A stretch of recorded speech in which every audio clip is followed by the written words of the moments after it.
বর্তমানে আপনি দেখছেন বাংলাদেশের অন্যতম দুর্গম কিন্তু সবচেয়ে সুন্দর একটি জায়গা, হামহাম ঝর্ণা।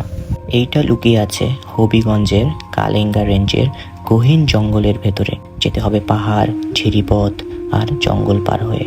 তো আজকের ব্লগে থাকছে পুরো জার্নি, কষ্ট আর শেষমেশ এই এক নজরের প্রশান্তি। শুভ সকাল। আমরা এখন আছি সিলেট শহরে। সিলেট শহর থেকে শ্রীমঙ্গলে ট্রেনে যেতে সময় লাগবে 2 ঘন্টা এবং জনপ্রতি ভাড়া পড়বে 120 টাকা করে। আমরা সকাল সকাল রওনা দিয়েছি যাতে সময় মতো সেখানে পৌঁছাতে পারি। আর যারা ঢাকা থেকে সরাসরি যেতে চাচ্ছেন তাদের ঢাকা থেকে হবিগঞ্জ যেতে সময় লাগবে প্রায় 5 থেকে 6 ঘন্টা। আমাদের ট্রেনটি ছেড়ে দিয়েছে আর এই দেখো সবুজ চা বাগান শুরু হয়ে গেছে। সিলেট বিভাগে ঢুকলেই এই দৃশ্য চোখে পড়বে। শ্রীমঙ্গল রেলওয়ে স্টেশনে নেমেই আমাদের এখানে সিএনজি বা চাঁদের গাড়ি ভাড়া করে নিতে হবে। সিএনজি একদিনের জন্য 1500 থেকে 1800 টাকা ভাড়া নেবে। সিএনজিতে গ্যাস ফুল করে আমরা চা বাগানের মনোরম সৌন্দর্য দেখতে দেখতে আমরা হামহামের উদ্দেশ্যে এগিয়ে যেতে থাকলাম। পৌঁছে গেছি কালেঙ্গা ওয়াইল্ড লাইফ স্যাংচুয়ারিতে। এখান থেকেই একজন লোকাল গাইড নিতে হয়। এটা বাধ্যতামূলক, কারণ জঙ্গলের ভেতরের রাস্তা একেবারেই অচেনা এবং বিপজ্জনক হতে পারে। গাইড ভাই বলেছেন হাঁটতে সময় লাগবে প্রায় 3 থেকে 4 ঘন্টা একদিকে। তো বুঝতেই পারছো আজকে ভালোই ধকল যাবে। এখন থেকে শুরু হলো আসল অ্যাডভেঞ্চার। প্রথমে ঘন জঙ্গলের ভেতর দিয়ে হাঁটা, তারপর ছোট ছোট ঝিরি পার হওয়া, কোথাও কোথাও পানি হাঁটু পর্যন্ত। এই চড়াইটা সত্যি কঠিন, কিন্তু চারপাশের এই সবুজ পাখির ডাক সব ক্লান্তি ফুলিয়ে দিচ্ছে।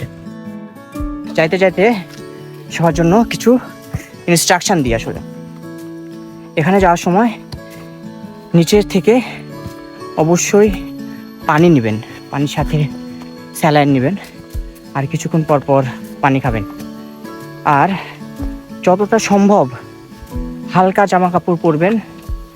ব্যাগ নেওয়ার কোনো প্রয়োজন নাই, কারণ অনেক অনেক এখানে প্রায় 1-1.5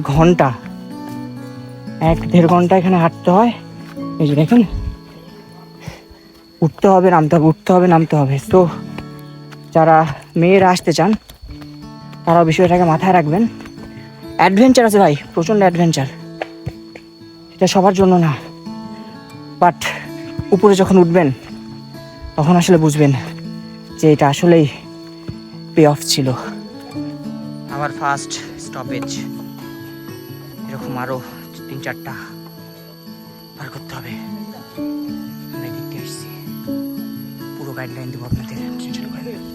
যে স্ট্যামিনাতে সবাই আসতেছে ওই স্ট্যামিনাতেই গোসল করার পর সবাই ফেরত যাইতে পারবে, তাহলেই বোঝা যাবে সবাই একটা ছেলে, প্রপার ছেলে। আর না যেতে পারলে এখন যে স্ট্যামিনা যেটা দেখাচ্ছে সে একটা মেয়ে আপু, ওই ভাই হ্যাঁ না পারলে কিন্তু ভাই বিয়ে হবে না। মাঝে মাঝে এরকম জায়গায় বিশ্রাম নেওয়ার পর আবার এরকম 1-1.5 কিলোমিটার একটানা নিচে নামছি। পুরো ট্রেকিং জার্নিতে এই জায়গাটাই সবচেয়ে চ্যালেঞ্জিং ছিল।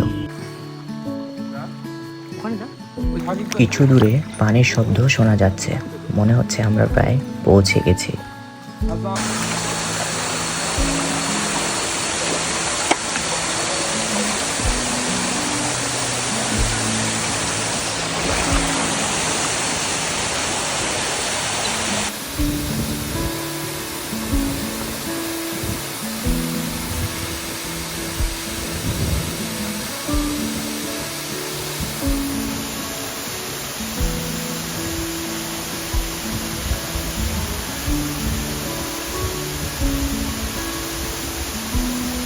ওয়াও, এই দেখো মহান আল্লাহ তাআলার কি অপরূপ সৌন্দর্য। এটাই হামহাম ঝর্ণা। প্রায় 130 ফুট উঁচু থেকে পানি পড়ছে সোজা নিচের কুণ্ডে। এই দৃশ্যটার জন্যই তো এত কষ্ট করে আসা। এইখানের পানি একদম ঠান্ডা আর স্বচ্ছ। এতক্ষণের ক্লান্তি যেন নিমিষেই দূর হয়ে গেল। এই জায়গাটা এখন অনেকটাই অক্ষত, পর্যটকদের ভিড় কম, তাই প্রকৃতি এখন তার আসল রূপে আছে। যারা নিরিবিলি আর অ্যাডভেঞ্চার দুটোই একসাথে চান তাদের জন্য পারফেক্ট জায়গা এটা। প্রায় ঘন্টাখানেক গোসল করার পর এখন আমাদের সময় হয়ে এসেছে ফিরে যাওয়ার, কারণ এখানে আর বেশিক্ষণ থাকা যাবে না। যত দ্রুত সম্ভব আমাদের আবার ফিরে যেতে হবে। বর্ষাকালে বিশেষ করে বৃষ্টির সময় এই জায়গাটা আরও ভয়ানক হয়ে ওঠে। এখানকার রাস্তা অনেকটা পিচ্ছিল এবং ভারী বর্ষার কারণে এখানে পাহাড় ধস পর্যন্ত হয়ে থাকে। তো আপনারা সবাই এই বিষয়ে সতর্ক থাকবেন। আমরা যখন ফিরছিলাম তখন হঠাৎ করে অনেক বৃষ্টি শুরু হয়। আজকের মতো এখানেই শেষ করছি। হামহাম ঝর্ণা সত্যিই বাংলাদেশের এক অসাধারণ লুকোনো সৌন্দর্য। কষ্ট আছে ঠিকই, কিন্তু এই অভিজ্ঞতা আজীবন মনে থাকবে। ভিডিওটি ভালো লাগলে লাইক শেয়ার করতে ভুলো না, আর চ্যানেলটা সাবস্ক্রাইব করে রাখো, কারণ সামনে আরও এমন অজানা জায়গায় নিয়ে যাব তোমাদের। দেখা হবে পরের ব্লগে। আল্লাহ হাফেজ।